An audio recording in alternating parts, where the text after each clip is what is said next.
I often think with some of my work, to my eye, from what I've intended, there's a certain sadness to it, like being very happy and upbeat because you're trying to pull yourself up. You're trying to override your actual self-criticism and your doubt. Well, hello again. It's time for another episode of Breaking the Blocks. I'm Rachel, your host for this podcast, and today I'm talking to Russell Barrett. Now, Russell and I had a lot of giggles in this chat that we had, and we talked about the love of 80s music and dancing around the kitchen with a wooden spoon, but we also, of course, talked about Russell's work and where he feels his inspiration comes from, as well as how he has overcome some blocks in his life. Now, one thing that I was really surprised about was that when Russell looks at his work, he sees a certain sadness to it. And of course, I asked him why, and the answer was really quite surprising. So hopefully you'll find it interesting and you'll stay with us for this episode as we meet Russell. The lovely Russell Barrett is joining me in the studio today. Hello, Russell. Hello. I have to say, I always, because of your Instagram handle thing, because you had to put the middle name in there because there was already a Russell Barrett, I always want to call you Russell James Barrett. I won't hate you for it. Like, it's okay, fine. Russell James Barrett joins me in the studio today. Russell, you and I have been working together for some time now. Yeah. And it's been lovely. You have a lovely, calm way about you when you are teaching and whenever I'm interacting with you. But I want to know, is that the real Russell Barrett? Are you as calm in your processes and in your creative endeavours? Yes and no. I mean, it's you know, we all wear a different hat depending on who we're speaking to. So, you know, I'm sort of used to thinking of myself as a bit left field, a bit sort of alternative. And I suppose my work, I suppose, it is what I do to relax. That's part of my work. So, you know, there can be a frenzy of creativity and literally throwing things around, and also if something's not going right, there's a bit of swearing and a bit of, you know, whatever. But generally speaking, I will just sit quite happily, quietly sewing. Like, I like a lot of colour. I like a lot of pattern. When I'm working, I usually have music playing quite, not like terribly loudly, but, you know, to fill the space.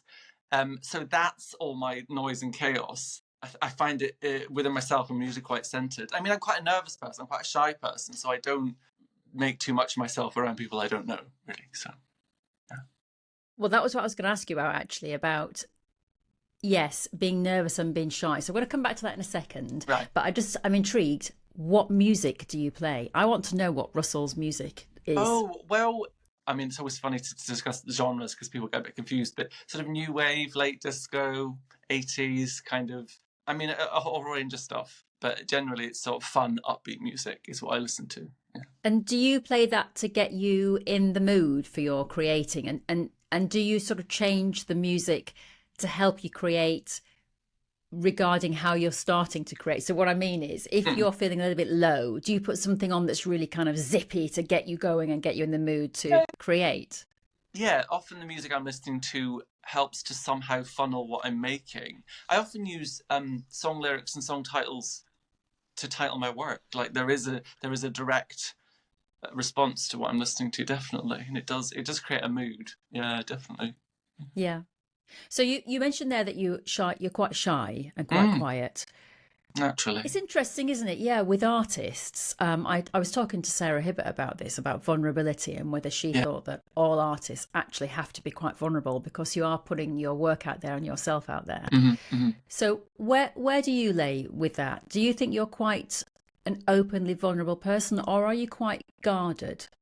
I don't know. Maybe I'm not the person to answer that, but I sometimes think that you know, after you've had a conversation with something, or you've presented something, or you have put yourself out there in some way, I'm always thinking, oh God, I wish I'd said that, I wish I'd done this. I don't know if everyone does that. I don't know if that's natural. But I suppose if I thought about it, I don't really like to show vulnerability, but I'm already showing it in what I do because it's so personal.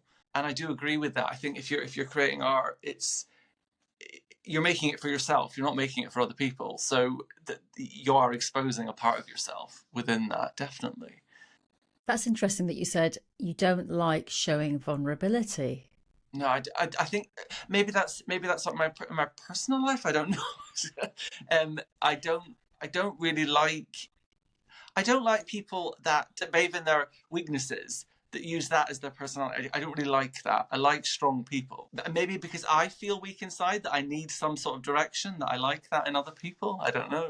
But I'm when I'm in the flow of making work, I'm quite usually quite sure of it.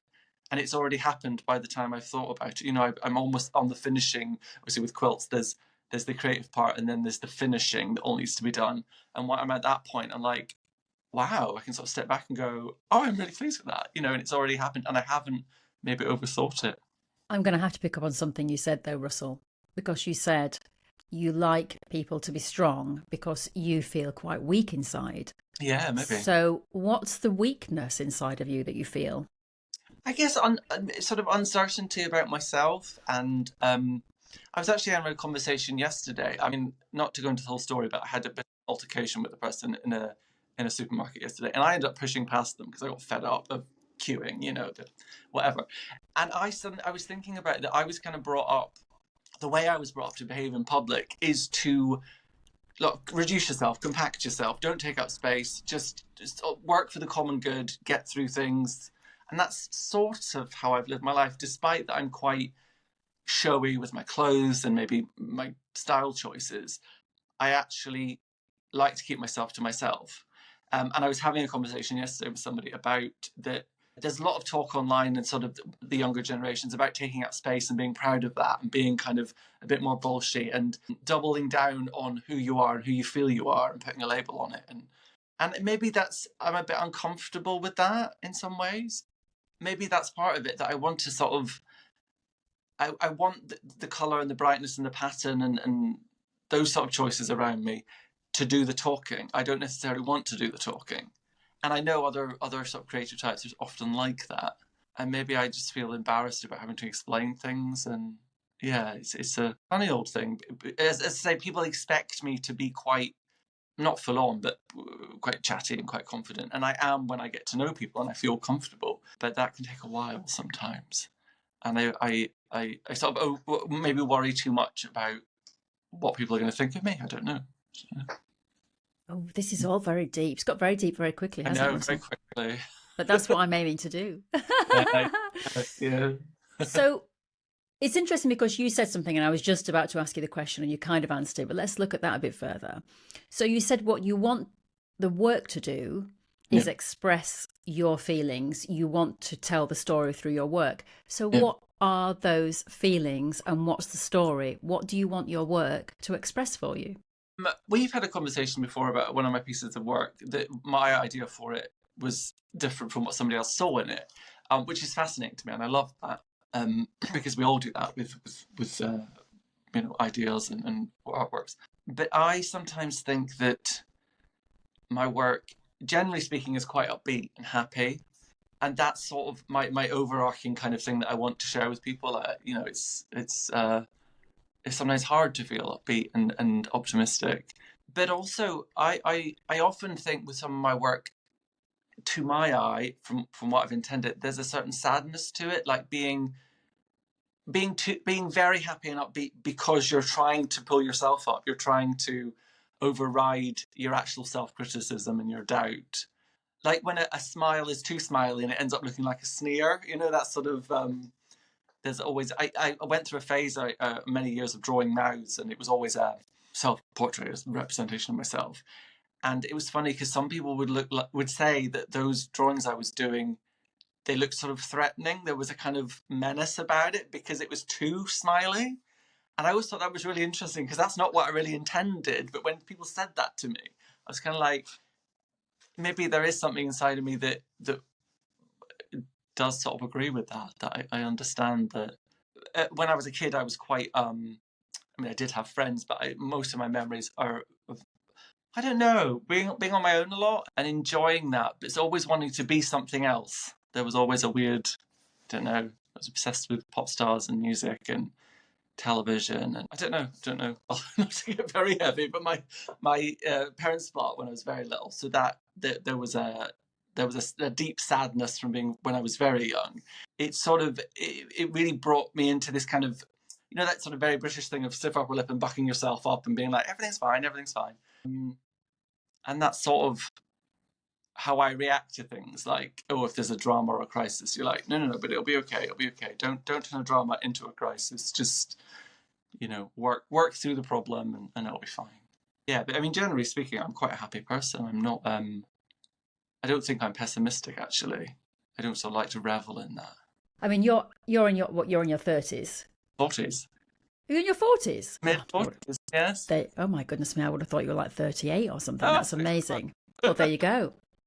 But because what I was going to say to you was that I kind of feel like I've been where. Well, I don't know where you are right now, but I definitely have had that sadness as well, because my parents split up. I myself had, throughout my adult life, a fear of abandonment. And so it's the whole thing that I think you try and create your home life.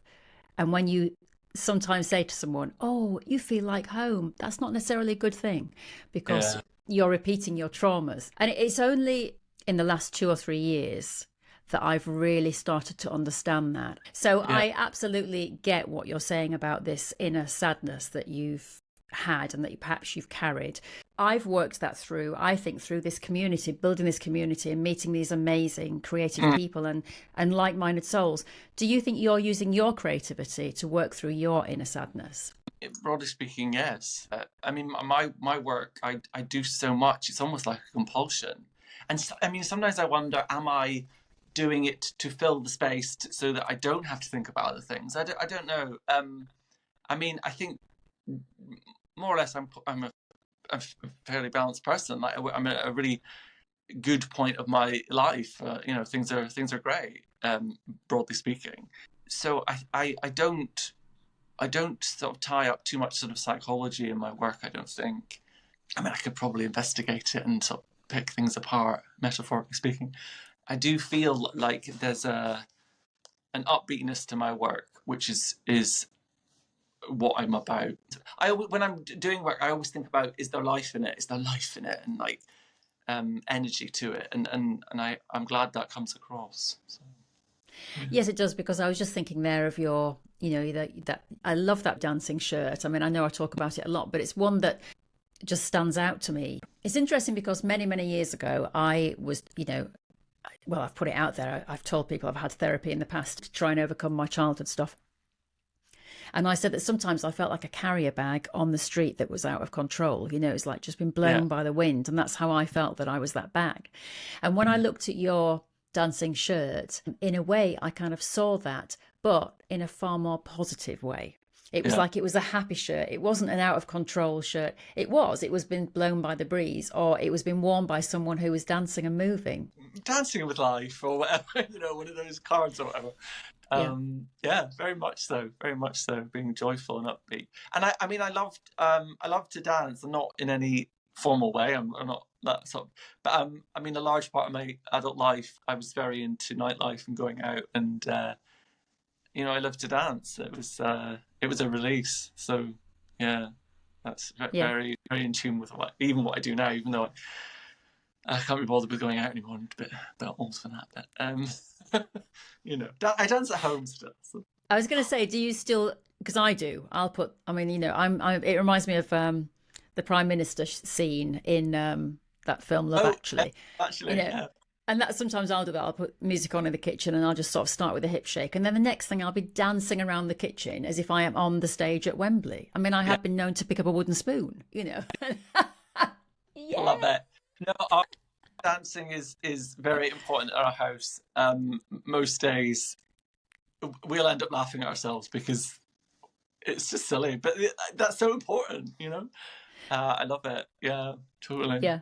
It is important. I think movement and dance is important. And that's interesting that that's coming through your work. So that really is you. That is what you're trying to show. Yeah. I wanted to talk to you as well, Russell, about the sustainability angle, because, quilters go down many different routes about, where they want to create their work, in what genre. And you've gone down the sustainability route. So a lot of your pieces are using, tea towels or older fabrics, things that you found, etc.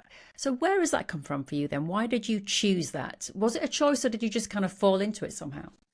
It was a choice. It's very much a choice. My mum was very keen on sustainability and interested in green issues sort of before it was fashionable, like the first time round. So I grew up in the 80s, and we recycled, and Mum would never, she'd spend frugally, and what we didn't need, shouldn't buy. And I think our neighbours maybe thought we were a bit odd, a bit weird. But that just came from, I think, her upbringing of, I guess, post-war austerity and rationing and all that. Like, you made do with what you had, and you reuse things, and everything was useful, and you sort of keep things that might come in handy.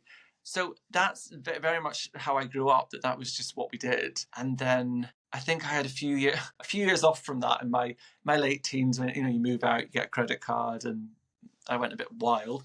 But I mean, now I actually made a decision a few years ago with my textiles work that I was only going to use recycled or reused items, and that's one of my kind of what do you call it, like mission statement things. That's an integral part of what I do, because I mean, I don't really labour the point that much, but I really do believe in it. Things are getting worse globally, and people have to do it. It shouldn't be a choice. It should just be what people do, really. And I love it. And it is the it's almost like the mother of invention, because giving yourself boundaries in any way it is useful, and it sort of funnels your creativity. And sometimes, I'm looking at colours and they don't work, but I don't have the right tone of orange or whatever that I'm looking for. So I have to do something else and just go with another idea. It doesn't have to be matchy.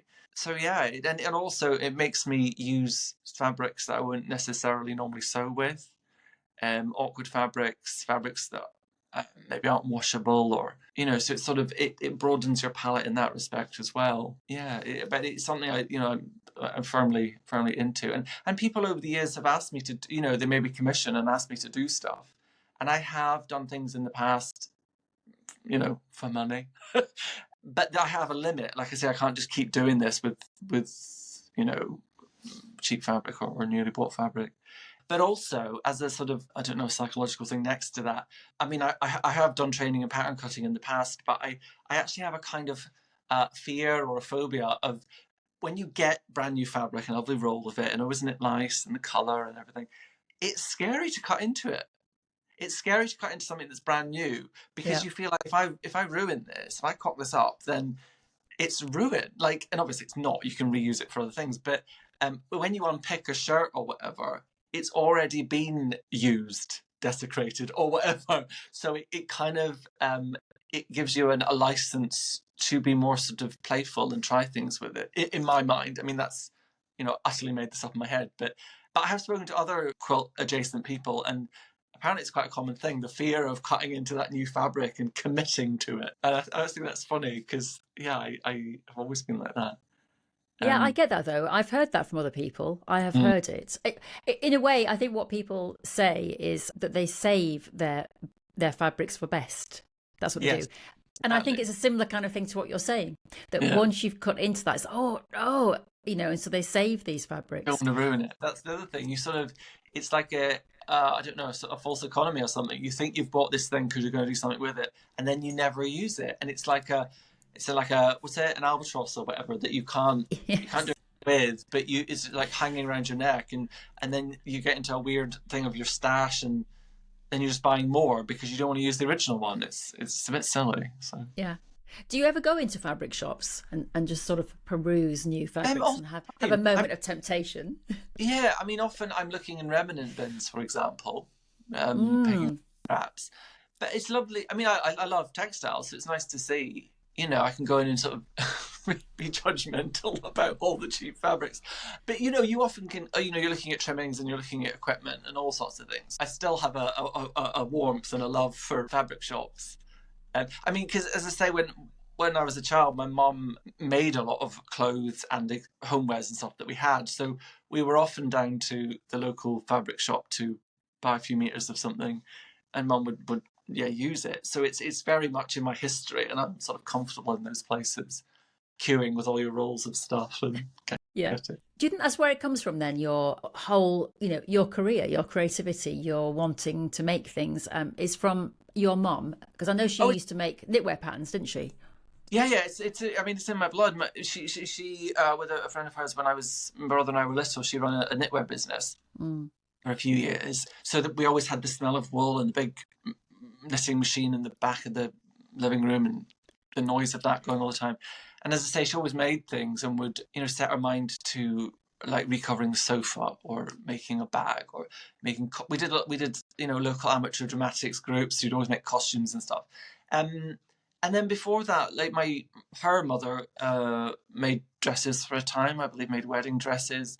And again, my grandmother was of that generation where everybody made clothes. It wasn't that weird or unusual. I do come from that sort of line of, you've maybe got something but you're not happy with the lining, so you just buy fabric and change the lining, or you patch things, or you do fully make your outfit for a special occasion. Yeah. So I think about that as I work, that it is relating to not only my family line but sort of history of make do and mend and all that. Yes, exactly. I loved it when you did the class night. You were using a glass table, so Yes. you hadn't realised that when you were doing your sewing that we were all looking down at your legs and your feet. I think you had very green socks on. But I Yeah. loved your jeans, and I asked you, didn't I? Did you I actually patch those as a fashion statement, or were they bought? And you were like, no, I patched them, and they're like 25 years old or something. Yeah. Actually, just thinking about that. So I know obviously, people like Zach Foster and Sherilyn Wood, who I've worked with recently, hugely into sustainability, but also Yeah. they're into memory quilts and things like Yeah. that. So is that something that you've been doing or have done or are thinking about doing in terms of using fabrics that are special to you, that have memories? 100%. I mean, that is my work. Majority of my quilts, I can look at my work and I can more or less tell you where all the fabrics came from into my life. And there's usually things in them that have a deeper meaning or a second meaning that relate to home or childhood, or is similar to something that I've seen somewhere else. I mean, memory is essential in what I do. I do. I like the idea of my work telling stories. I was just doing a fair last weekend. I had smaller sample artworks with me. It was lovely because I had the He-Man, the 80s cartoon, I had bits of that fabric in one of them, and it was the right conversation starter because everyone's like, "Oh my god, I used to love that." And other fabrics in there, people are like, "Oh, I used to, had that bed sheet in the 70s, or I had that floral pattern," and it's the smile on people's faces when they sort of like, "Oh, I remember that," or it was really cold at my grandmother's house and we had that wool blanket or whatever. I love that about fabrics, the inherent kind of memory that we attach to them. And I love hearing the stories of when people talk about their own work, how they've chosen to represent things literally or metaphorically, and there's always a play of textures and shape and everything within that. Yeah, I think it's fascinating to hear, and it's integral to my work without sort of deliberately putting it in there. It is just what I do because I'm using vintage and old fabrics. Yeah. I think what comes through about you, actually, Russell, just has come to mind right now, is your generosity and kindness with people, because you've just said there you like it when people have those lovely recollections. And I did in the class recently. You showed one of your quilts, and it had the various bits in there. There was a flag, but there was also I think is it Biro flower. So it was a little man with a black bowler hat. Right. There was a bit of that. And I remember looking at that and thinking, oh, that reminds me of my grandma, because she was always baking. And Yeah. it was, you are right, it was a lovely memory, actually. But it's lovely that you've just said, I want to evoke that in people. And it's nice to see that. Because, I mean, it seems rare to me that there would be an unpleasant an unpleasant memory to do with fabric. But as I'm saying that, I was thinking like, people often do say like, what they called sleeping bags, called like moldy smelling sleeping bags. Yeah. But there's still fun, there's still an affection to it, Yes. But I do love to hear other people's stories because it makes a connection with people. Like, we all have those similar moments. And when it relates to memories of childhood, when you're quite wide-eyed and open to everything, there's something you've learned through that. So it's very strong. And especially I love it when, memories can bring back a smell or a noise. So it's all your senses coming together. kind of magic. And it's always interesting to hear other people's opinions. I mean, to be honest, I'm one of these people that I love hearing about other people's dreams, and I know it's a bit of a cliche that other people are like, it's so boring to hear other people's dreams, but I love all that because I like to share the layers of what's going inside your head and how you've got to a certain point with, well, in life, but in work, in creativity. I think it's great. I love that. Yeah. So what are your dreams then, Russell? What dreams do you have? I dream very vividly. I dream in colour, and I know a lot of people say they don't. I have a lot of anxiety in my dreams that always comes out. I regularly wake up, make myself up because of dreams, screaming, crying, laughing. I woke myself up laughing before because my partner has a sort of catalogue of stories in his head of times when I've woken up and I'm just like, oh, it's so funny. And he's like, what are you talking about? And I'm laughing. But I mean, very powerful dreamer I am. Like, it all comes out at night. I have quite epic, not every night, but often I'll have epic dreams where it's like a movie and it's start to finish, and sometimes it's like I'm watching the movie but I'm also in it, those weird things.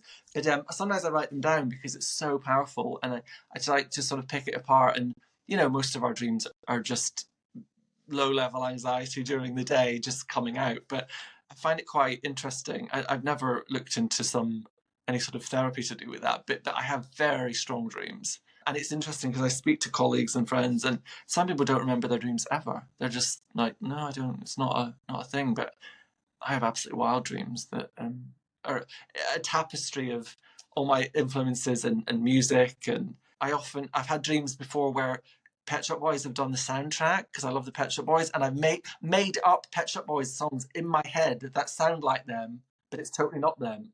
It was bizarre. Anyway, I'm a very visual person, so it all comes out at night. I'm exactly the same. I dream in full colour. Yeah, I do. I dream in full colour. Like you, I'll be woken up by, horrific dreams. And then sometimes, like you say, in the morning, you'll think, that was a weird dream, make you laugh to yourself. I always dream about people. I had a friend who was really quite immature. And whenever I dreamt about this person in my dreams, they were always a little child, but it was them. It didn't look like them, but it was them. So in the dream, I knew it was them, and I was talking to them as myself and my age, and this person was a miniature version of themselves as a child. And it's because I knew that in my daily life I used to think, God, you're so immature, your decisions, the things you do, so they're always a child. Isn't that interesting? I think you're right, it's subconscious working. But yeah, I dream in full colour. That's interesting. Do you know what I'd love to see you do? I'd like to see a curation from you in a gallery of people's stories. So it might take you, I don't know how long it would take, but there would be 5 people. You'd send out this message. Is it maybe a premonition, Russell? Maybe it's a good idea. You would send out this message, give me your stories and I'm going to bring them to life. So, and you would create 5 or 6 works of art through your quilts, telling a story from that person. Oh, I hate the work. I mean, that would be interesting with things that hold memories for them. Yeah, that would be super interesting, because that is what I do with my own work anyway. So it'd be interesting to get under the skin of other people's memories and ideas, and have the freedom to just do what you want with it. Yeah, I love that. I mean, it's interesting having this conversation because I've never quite sort of nailed down that. I mean, I suppose it is about storytelling, and it'd be interesting to try and do that with other people, because I've sort of done that with it's all sort of filtered through my own eye, but I've referenced my grandmother, my mother, or my grandparents, and made a quilt specifically about them. So it'd be interesting to do it with other people. I have asked a couple of years ago. I asked a couple of friends, but it was weirdly at the time where they'd had a clear out of all their clothes, so they were like, I don't have anything I want to get rid of.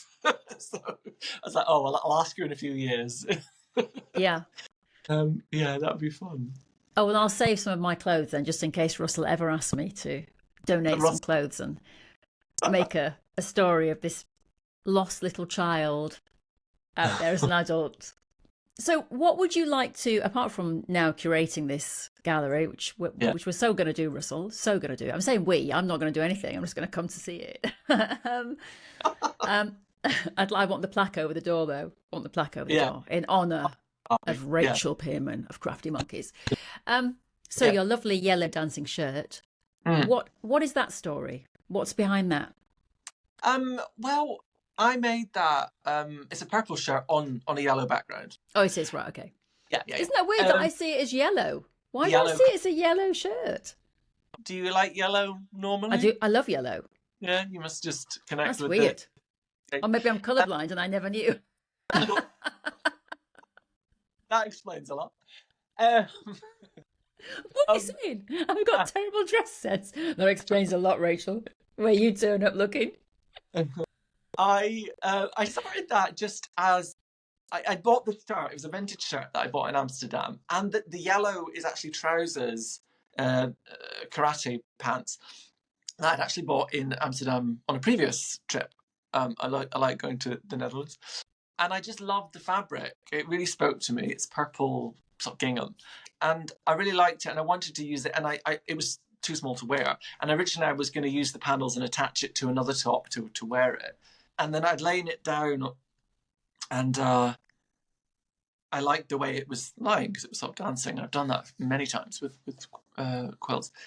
Then I just thought there was too much purple, and then I thought that yellow would be good as the background. And so when I decided, I sort of committed to cutting just the skeleton out of it, just the seams. But I was sitting thinking about it, and it was one of these things where I hadn't had a grand story around it like I sometimes do. It was really just of the moment. It's a smaller quilt than what I normally do, and I just felt like, well, it was about energy and movement and doing it quickly. And so when I wanted to enter it into the Festival of Quilts, and they asked about what it's about and describe it, and I just thought, well, there's no like deep meaning. There's no huge story. It is just about dancing. So I called it "Oh My Giddy Aunt" because I just thought it was, a whimsical title, and it was just about fun and dancing and joy. And it was weird because I've so got used to when I make a piece. There's not always like a heavy meaning, but there is a deeper meaning to it.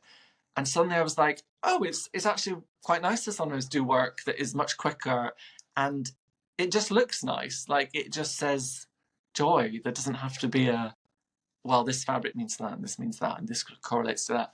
It was just about movement and fun. So yeah, that's where that came from, really. Lovely. When you sit down to make a piece, Yeah. and if the ideas aren't coming, which I'm sure that Yeah. happens a lot, Yeah. what do you do to try and get over that block? To try and get over the quilter's block? I have a thing. So I've said many times too that I often work on a few things at once, so that if I get bored or it's not happening, I can just move on to something else. And so then many times I've literally started with 3 smaller things and just add things to them or make a space on the floor. And then things get moved over to that one, and then I'm often like thinking, is there a story? Is there something that I want to put into this, like fabric wise or ideas wise? And if it's really not working, I'll put it together. Sometimes I'll pin it or keep the bits together I want and put them in a bag and roll it up. Sometimes I'll have sewn some of it together, and then sometimes things can sit in my sort of stash for months and years that are half done, and I'll maybe have like a tea towel that's got dots on it that I've done that it doesn't feel finished. So I don't know what to do with it. And then occasionally these things will be put in their entirety into another project, or maybe just a bit of it. Maybe I'll make it into the binding. So I'm quite sort of forgiving with myself. I don't labour a point too often. I'll just put it away, really, because I feel like if there's not even a seed of something good to my mind, then it will all just get put away separately. But if there's something, I feel like, oh, there's definitely something going to happen there, it will get wrapped up together and put in a bag. And then when I'm at the end of a project or finish something, then I'll get a few of these things out and be like, what's next? If there's nothing like completely brand new. And then sometimes a few of those smaller things will come together and be part of something new. Yeah, so I'm a big one for basically working on a few things at once, so that I don't often have big creative blocks. There's always something else to be like, well, you've done that, so do some stitching on this, or move around the dots on that, or the shapes. And that's how I sort of self-perpetuate my work, really. I have had blocks in the past, and it's such a horrible feeling. that I think I sort of started to work that way with multiple projects to make sure it doesn't happen, really. The only problem is that sometimes you get a bit snowed under with literally too much stuff. I don't have a big space to work in. It would be nice to be able to push something to the side of a studio and move back, or even to get it on the wall would be great, because I tend to start primarily work on the flat floor. So sometimes that's a consideration, like I have to put things away because there's too much out, and I don't live here alone, so I can't just leave things sitting. We did mention a word there that I've got to pick up on, because I think when people think of Russell, they think of dots. So where is the obsession with dots from? I'm not saying it's obsession, because they look lovely and they're great. Well, I just love them, and I suppose I don't really know why. I mean, I don't know if I've ever told you the story when I was at high school. No. I think it was you had to do a picture or a series of pictures about emotion, or there had to be a specific feeling in each picture. Maybe I've done it before, I'm not sure, but I chose joy, funnily enough, and I did this picture of Madonna in concert. This was in the mid-90s, and I sort of did, I think I did her from the back so you could see the audience, and it was the audience's reaction. So, and then I suddenly thought, oh, like, I'm just going to have to draw hundreds of faces. So I just set to it. So as it got, as the perspective or whatever, the faces end up just being dots. And so I ended up sitting for ages just doing loads and loads of dots. And I really enjoyed doing it. And I remember classmates and the teacher being like, you've set yourself quite a task there. You're going to be there forever. And I was like, yeah, that's fine. Just continue. And I thoroughly enjoyed doing that. The other picture I did, the other emotion, was a... what do they call it? Somebody in an electric chair? Oh, okay. Teenage brain, it was about extremes. But I really enjoyed that project. And also, I mean, in roughly the same era is when I discovered the work of Yayoi Kusama. And I was so fascinated by that, and reading about her obliteration, the dots and cells and things obliterating us. It meant something to me, and I really enjoyed that. So I guess that was a huge influence. And when you're working with dots, or the way I work with dots, you can have a composition that is maybe slightly off kilter and there's something not right about it. But when you put the dots on it, it sort of levels everything out. It adds that layer where it brings everything together. And I've used that idea in various things. I mean, because in my sort of textile work history, I've done a lot with costume and design and assisted on styling jobs and stuff. And it's quite an interesting, you add another layer and suddenly everything works, it pops. And I think that's why I started doing it in quilts. I think there's something kind of jolly about dots. And I always imagine that there's something vibrating, that there's something happening with them. I just think they're fun. Clownishness to them, I don't know, that I really like. So yeah, and I've been working a lot in the last couple of years with cutting them out, so there's still dots, but there's either things behind them or it's just the space. And it's just another way to look at quilting as a sort of 3D object, that you're also thinking about the space around it, not just the fabric, which appeals to me, and it's something that I'm definitely going to look more into. I was talking to Lucy Engels yesterday. Yeah. And I was saying how I thought her work had almost softened over the last 3 years. And it was really interesting. She agreed. And she said, she's actually decided to go back to social work. So she's not working full time now as a quilter, because she found that she was burning herself out, which is everything she said in the interview. And her work had changed. So where do you see your work changing, or do you feel that it is changing? Because you keep mentioning joy, joy, joy. And I think about your pieces, and I do think about joy. Lovely, bright, bold colours. Whatever you do does seem to have a joy about it. So, but do you think it's changed, or can you see it changing? Would you ever, for example, go to the dark side and do something that perhaps wasn't in full colour, and maybe touched on that little bit of sadness that was being suppressed, or that was in there somewhere? Yes, since I did a textiles course last year, it opened up my mind to doing what I do, but also in a different way. And as I was saying about using cutouts and really making quilts more of a 3D object, so that there's other things happening, they're displayed in different ways, really taking it into an art practice, rather than just sort of flat quilting. At the moment, I'm catching up with projects that have been on the go for a while, so there's a lot more quilts, proper quilts, so to speak, of mine to come. But I have started working on pieces that are a lot more found objects within them, less sort of fabrics. They're very much wall quilts, art pieces. I've done a couple of bits while I was on holiday in Greece last year in Crete. I just used black fabrics in a thing, which I don't think I've ever done before.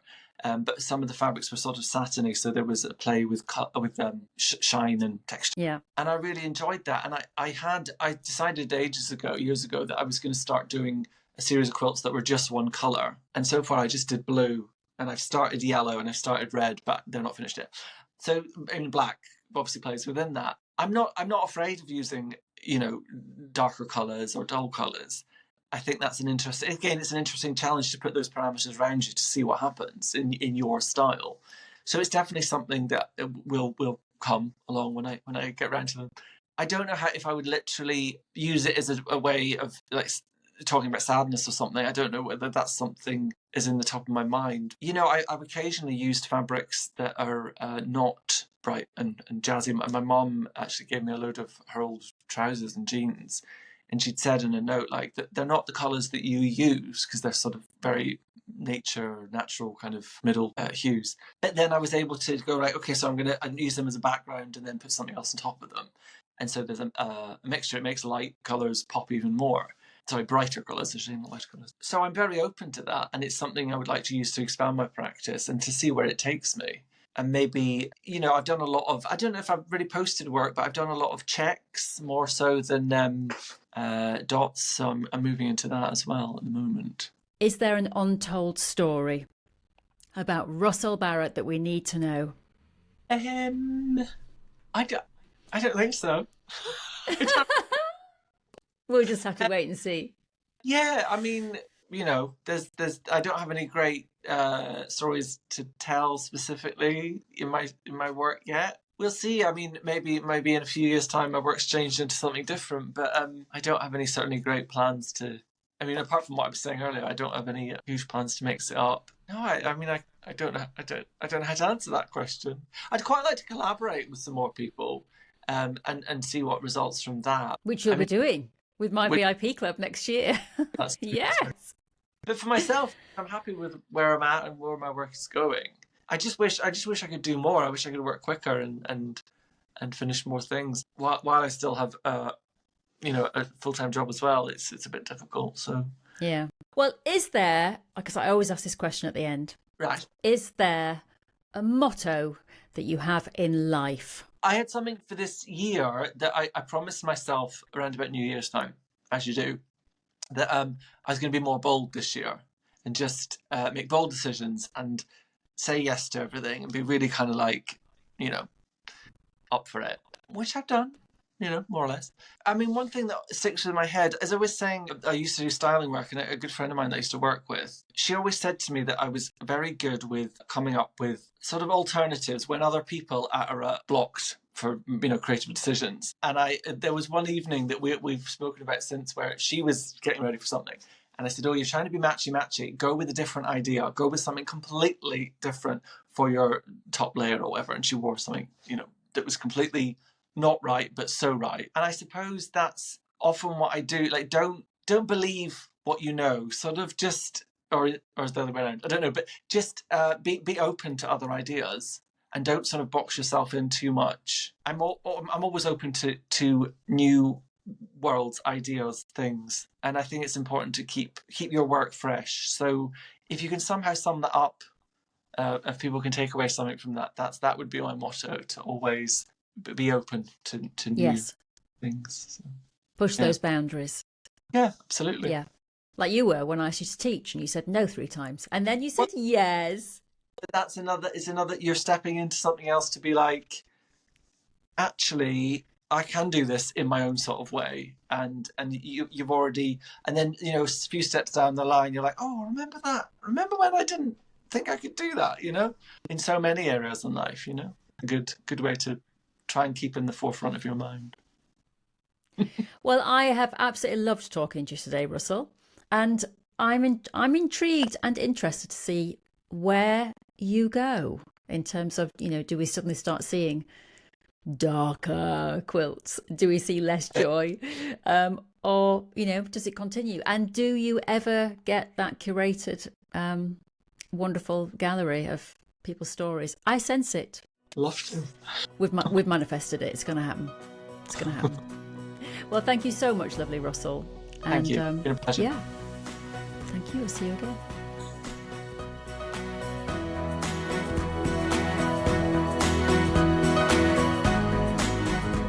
Thank you so much for tuning in today. I really do appreciate it. And if you'd like to be involved with the show in any capacity, all you have to do is drop me an email, hello@breakingtheblocks.com. And of course, if you'd like to follow a creative pursuit, if you'd like to learn some of the skills that our guests are talking about, you can in our Zoom classes over on craftymonkeys.com. The details are on the screen right now, or of course in the bio underneath.